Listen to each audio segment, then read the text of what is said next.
Hello, I'm Vivienne Mackinder and welcome to HairDesignerTV. Thank you for joining us today.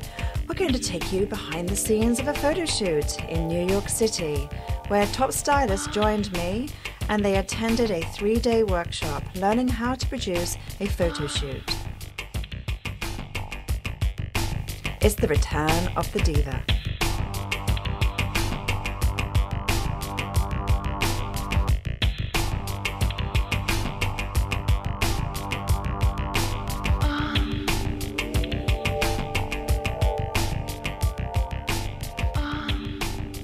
When I was asked how would I describe this collection, I came up with one word: expensive.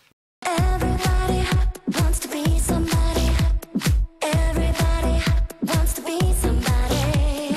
Everybody wants to be somebody. Everybody wants to be somebody.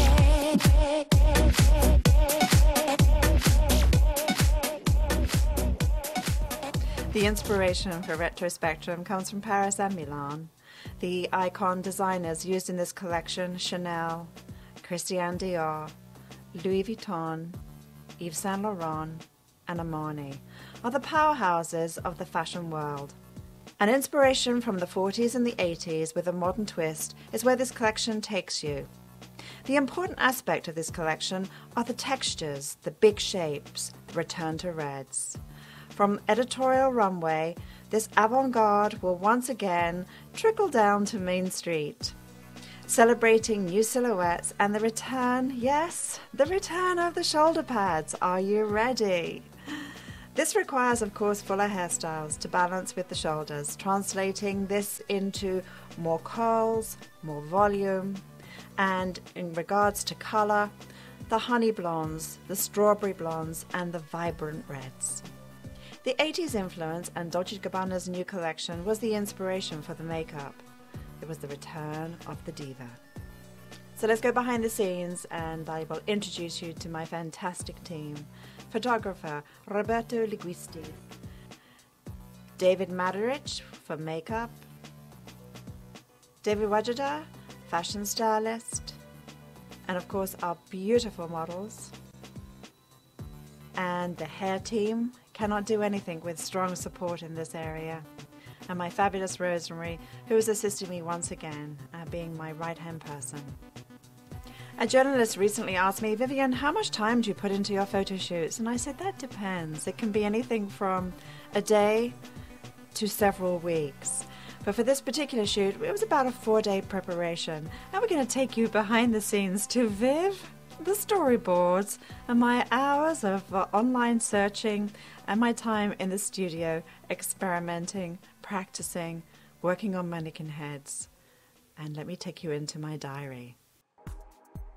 Okay, so this is my 1920s set. Oh, I've got a roller on me.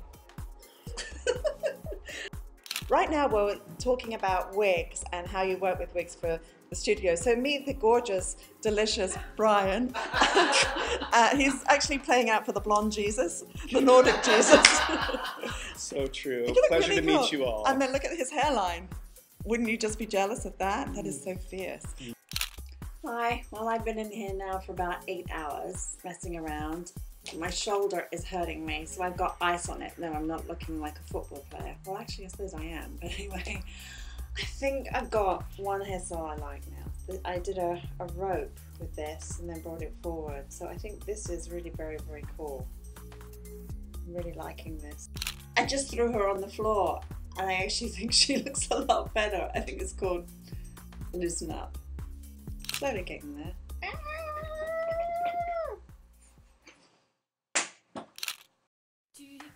Although you are looking at an editorial shoot, and this collection is a more dramatic look at dressing hair, hair is really no different to fashion. Fashion designers need to create strong looks for the runway that inspire the editors to write about their stories and publish them in magazines. And from that inspiration, it is always diluted from runway to mainstream. And hair is really no different. Remember, we're a vital accessory to the ever-changing world of fashion. We are facing changing times. The haircutting market in the salon is shrinking, and the dresswork and styling market has the potential to explode. The reason? more long hair. We need to address this shift and offer long hair clients another reason to come into the salon. For day casual, dressed editorial looks. This is the next expanding market.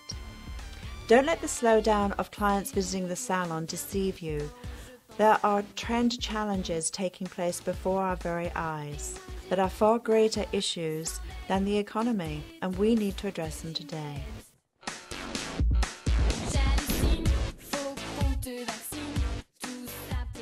So you may be asking, what were the main techniques used and displayed in this collection?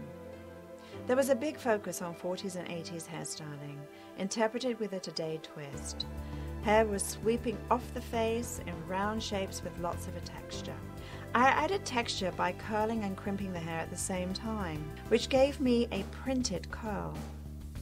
I used hair extensions by Hair You Wear to increase the fullness, and in my #1 image, I created a classic French twist.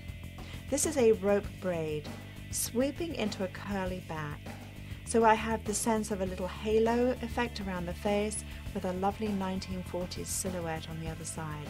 I love asymmetric shapes, I just think they're so flattering. I loosely braided the hair and then created the push-pull technique, which creates this lovely ballooned effect, and it's a way to open up a braid and really create lovely irregular shapes. The inspiration here was Bette Davis from the 1940s, returning to a style that has very strong finish. A short layered haircut with a very strong bold fringe, very smooth in my finishing in the front, and then curling the hair with a very small curling iron and expanding the back for lots of volume.